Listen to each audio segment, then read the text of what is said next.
pas vraiment objectif ce que je dis, mais je pense vraiment qu'on est tombé sur le meilleur Airbnb de Suède, quoi.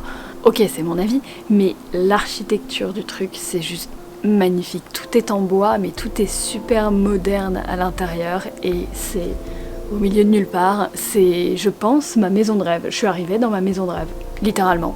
Par contre, c'est marrant parce qu'on est allé plus au sud. J'ai fait 3 heures de voiture vers le bas et du coup, le paysage autour, la végétation ressemble beaucoup plus à ce qu'on a l'habitude de voir en France par rapport à ce qu'il y avait un peu plus au nord où les forêts étaient vraiment en mode mousse et tout.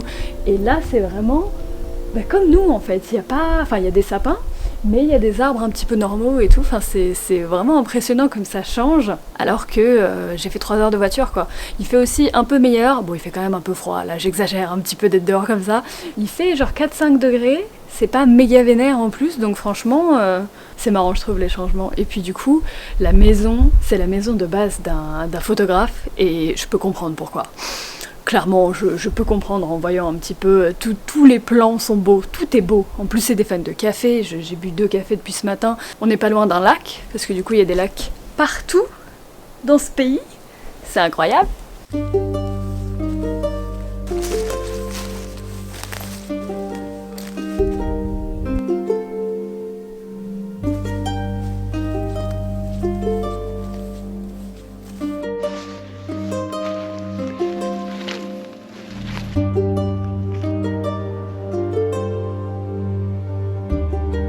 Si on fait le même plan, je choisirais toujours le bien.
T'as vu la lune?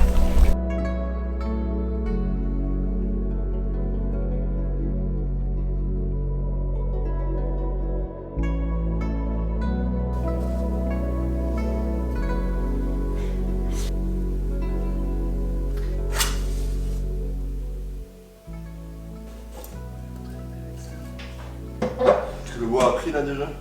Ouais, le petit bois il a pris déjà.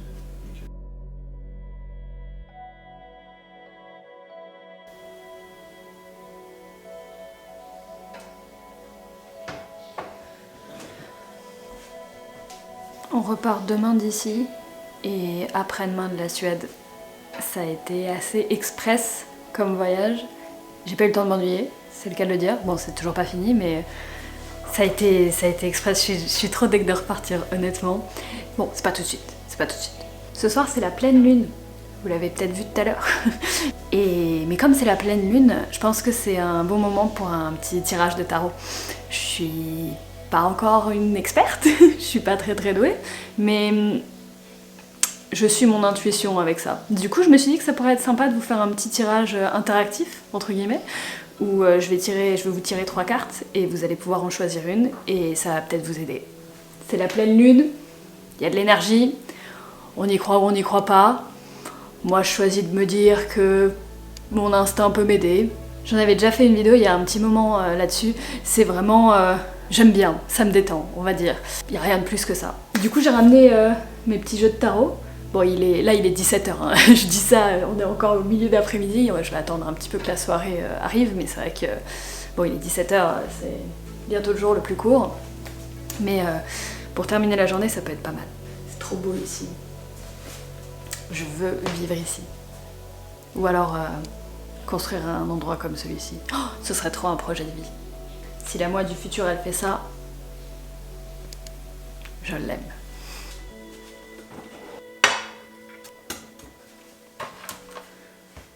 Bon, j'espère que j'ai pris la bonne soupe. Parce que là, je vois que les champignons, ça s'appelle champignonneur. Et la soupe, c'est skogsdammsoppa. Mais sur la soupe, il y a une image de champignons. Donc ça devrait aller. Ah, ça veut dire soupe de champignons de la forêt.